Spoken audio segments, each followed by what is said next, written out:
Subscribe कीजिए VK education and information channel को और सामने वाले घंटी के बटन को भी दबाइए और ताकि सबसे पहले नोटिफिकेशन आप तक पहुंचे। Hello friends and students, you are most welcome in my channel VK education and information. आज का जो वीडियो है यह है क्लास 11th और सब्जेक्ट है बिजनेस स्टडीज़ और सेशन एंडिंग पेपर है 2019-20। तो चलिए करते हैं स्टार्ट। तो देखिए सेक्शन ए कराते हैं पहले। तो सेक्शन ए में क्या है, which of the following was not a major trade centre in ancient India. प्राचीन भारत में कौन बड़ा व्यापार केंद्र नहीं था इनमें से। तो देखिए ये आपको दे रखे हैं, इसमें से हमें छांटना है कि प्राचीन भारत में इनमें से कौन बड़ा व्यापार केंद्र नहीं था। तो इसका सही आंसर है डी, यानी गांधीनगर जो था ये बड़ा व्यापारिक केंद्र नहीं था। अब आता है question number 2, the reward a businessman gets for bearing the risk is called. एक जो व्यापारी होता है उसको जो पारितोषिक है किसके लिए उसको मिलता है, बियरिंग द रिस्क, जो वो एक रिस्क उठाता है किस चीज़ का, यानी एक रिस्पॉन्सिबिलिटी लेता है और नुकसान भी हो जाएगा उसको, तो वो किसके लिए उठाता है, प्रॉफिट के लिए, कि उसको प्रॉफिट हो, इसलिए वो क्या करता है, रिस्क बियर करता है। द कर्ता in joint Hindu family business has. देखिए संयुक्त हिंदू परिवार में कर्ता जो है उसका जो बिजनेस है वो क्या है, अनलिमिटेड लायबिलिटीज, यानी असीमित उत्तरदायित्व है उसका, चाहे वो लोन का उत्तरदायित्व हो, डेब्ट का हो, यानी उसकी कोई लिमिट नहीं है, अनलिमिटेड है, असीमित जो है उसके ऊपर लायबिलिटीज रहती हैं। तो ये है अनलिमिटेड। अब है क्वेश्चन नंबर 4। देखिए क्वेश्चन नंबर 4 क्या है, a partner whose association with the firm is unknown to the general public is called. देखिए एक पार्टनर है मतलब साथी, हुज एसोसिएशन, जिसका एसोसिएशन क्या होता है, एक एसोसिएशन एक ग्रुप ऑफ पर्सन्स और organisations which work together for a particular purpose. ठीक है, तो कोई फर्म है और उसके मान लीजिए सपोज 2 साथी हैं, तो उनमें से एक साथी को पब्लिक नहीं जानती है जो उस फर्म से डील करते हैं, तो उसको क्या बोलेंगे, उसको बोलेंगे सीक्रेट पार्टनर, यानी गुप्त साथी। अब हम क्वेश्चन नंबर कराएंगे 5, overdraft facility is available only on. देखिए ओवरड्राफ्ट फैसिलिटी क्या होती है, ओवरड्राफ्ट फैसिलिटी होता है कि अगर आपके अकाउंट में इनसफिशिएंट फंड है, ठीक है, और सपोज आपके अकाउंट में 1000 रुपये हैं और आप डेली जो है 10,000 रुपये निकालना चाहते हैं, यानी आप चाहते हैं कि वो 10,000 रुपये निकाल लूँ, तो उसको बोलते हैं ओवरड्राफ्ट फैसिलिटी। यानी आपके अकाउंट में इनसफिशिएंट बैलेंस है फिर भी आप अमाउंट निकाल सकते हैं, वो एक प्री डिटरमाइंड होती है, ठीक है, कि आप कितना अमाउंट निकाल ले सकते हैं। उसके लिए क्या होता है कि बैंक जो होते हैं वो एक अलग से रेट तय करते हैं इंटरेस्ट का, ठीक है। तो ये किस पर होती है, ये किस डिपॉजिट पे होती है, करंट अकाउंट डिपॉजिट पे ये फैसिलिटी अवेलेबल होती है। Equity share holders are called. देखिए इक्विटी क्या होता है, इक्विटी शेयर मतलब owner of company, share holders यानी ऑनर, तो इक्विटी शेयर होल्डर्स का मतलब है उसको बोलते हैं owner of the company. Question number 7, which of the following can not be protected under copyright. देखिए कॉपीराइट के निम्नलिखित कौन कॉपीराइट के के अंदर सुरक्षित नहीं है। तो कॉपीराइट क्या होता है? कॉपीराइट होता है a legal right of the owner, मतलब ऑनर को एक लीगल राइट होता है। ऑनर जैसे कोई संगीतकार है, उसने कोई संगीत बनाया, तो उस संगीत की कॉपी करने का अधिकार उसी को है, लीगल राइट। या किसी ने ड्राइविंग बनाई, या किसी ने वीडियो गेम्स बनाया, दूसरे को उसका अधिकार नहीं है, तो उसको बोलते हैं कॉपीराइट, यानी वही उसकी कॉपी कर सकता है जो उसका ऑनर है। तो इसमें से म्यूजिक भी कॉपीराइट के अंदर आता है, ड्राइविंग भी और वीडियो गेम्स भी, लेकिन एक्टर्स जो है ये कॉपीराइट अंडर के अंदर जो है सुरक्षित नहीं है। अब question number 8, NSIC is at the top of the hierarchy in administrative set for promotion and development of small scale industries. NSIC means National Small Scale Industries Corporation, ठीक है। तो देखिए ये जो है टॉप ऑफ द हायरार्की है इन administrative set for promotion and development of small scale. इसमें true और फॉल्स बताना हमको।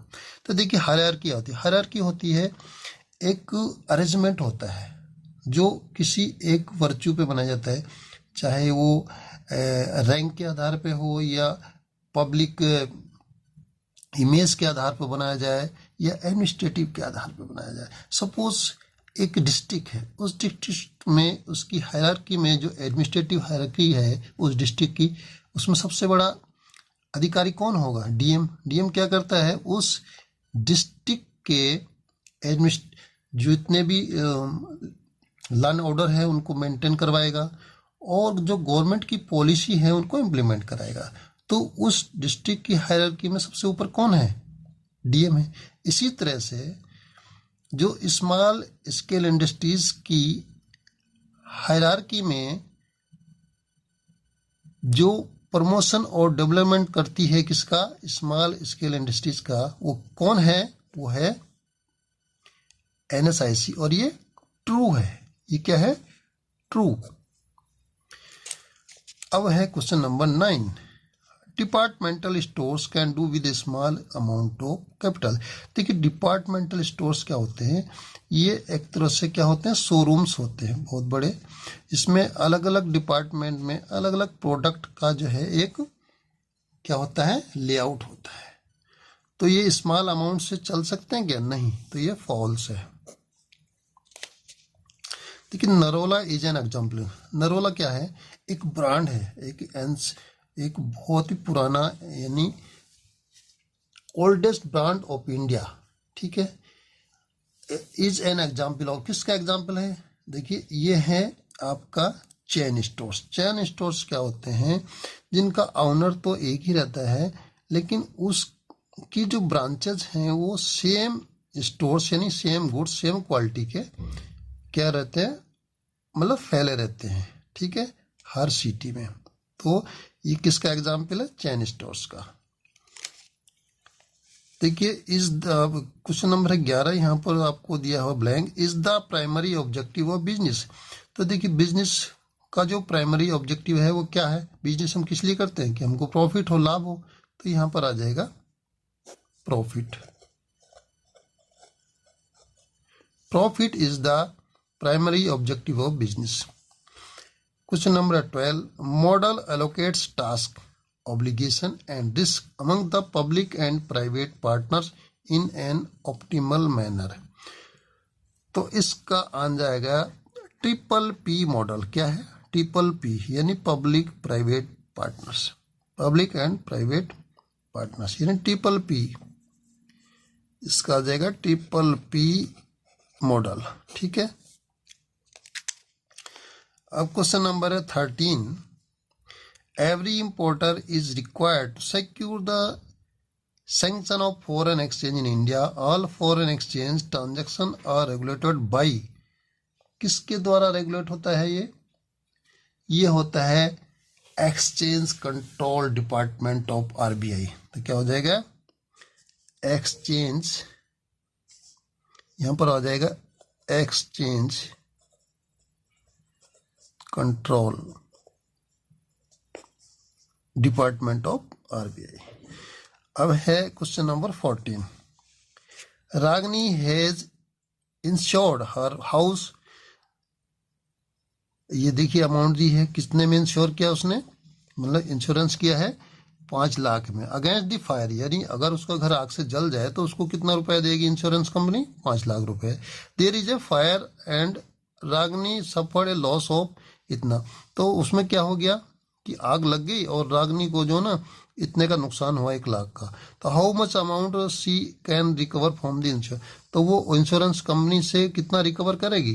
तो भाई सिंपल सी बात है, जितना उसका लॉस हुआ जो इंश्योरेंस कंपनी उसको उतना ही पैसा देगी, तो ये इतना ही पैसा देगी, ठीक है, 1 लाख।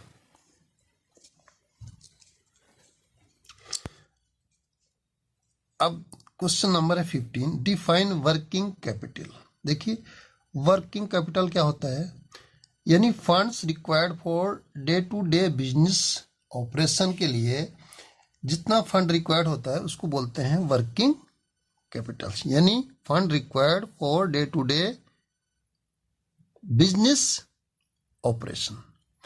अब है 16, startup India scheme was launch by which ministry.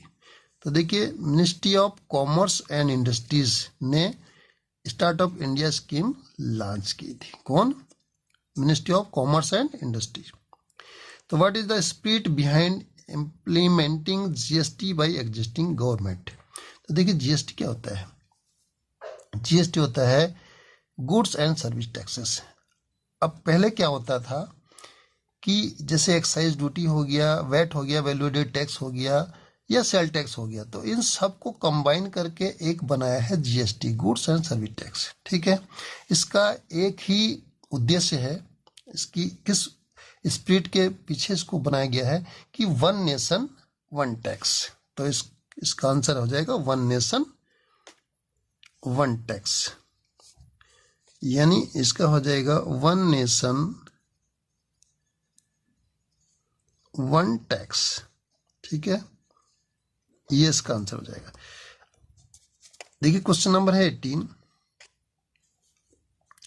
Gas authority of India limited यानी GAIL is carrying on various projecting of energy and power, ठीक है। Majority of its shares are held by the government of India. It was registered under the previous companies act. It enjoys all the characteristics of a company. The board of director is appointed by government. The board and shareholders are responsible for the efficient working of the company. The company prepares its annual report and submit to the appropriate authority. Name the type of public sector enterprise referred in the above para. ठीक है, तो इसमें हमने क्या करना है, ने उसका नाम बताना किस टाइप की पब्लिक सेक्टर एंटरप्राइज है, तो इसको बोलते हैं, इसका जो आंसर हो जाएगा वो हो जाएगा गवर्नमेंट कंपनी। क्या हो जाएगा? गवर्नमेंट कंपनी, ठीक है, गवर्नमेंट कंपनी। क्वेश्चन नंबर है 19, Rekha government has received an order to export 20,000 men's trouser to Swift Import Limited located in Australia, ठीक है। Rekha governments makes necessary inquiry about the credit worthiness of Swift Import Limited and demand letter of credit from it. After a week, Rekha governments got a letter of credit issued by importers banks. Identify the next step of the procedure of the Rekha had to go through. तो उसको क्या मिल गया? एक letter भी मिल गया, किसका? Demand letter मिल गया, कहाँ से? ऑस्ट्रेलिया से, जो इंपोर्ट कंपनी थी। After a week, Rekha governments got a letter of credit issued by the imports bank. अब उसको रेखा को क्या करना है नेक्स्ट स्टेप, तो अब रेखा को क्या करना है कि उसको एक्सपोर्ट लाइसेंस ऑब्टेन करना है। क्या करना है? Obtain export licence. ठीक है,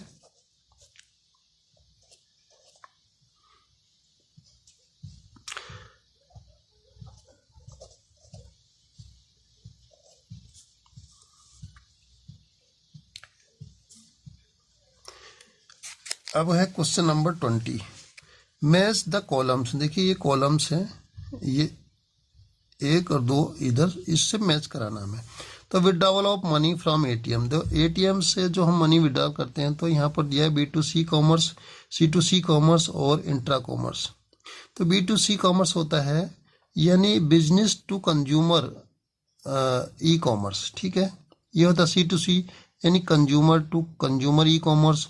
और इंट्रा कॉमर्स होता है कि एक ही पर्टिकुलर एक कंपनी के बीच जो है ई कॉमर्स। ठीक है, तो विड्रॉ मनी फ्रॉम एटीएम, तो ये है B2C कॉमर्स।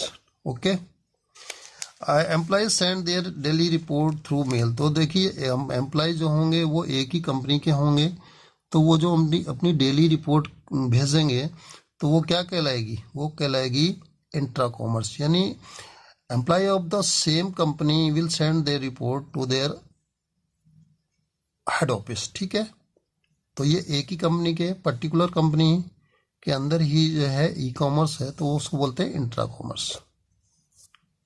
Thank you. तो नेक्स्ट पार्ट में बाद में कराऊंगा सेक्शन B एंड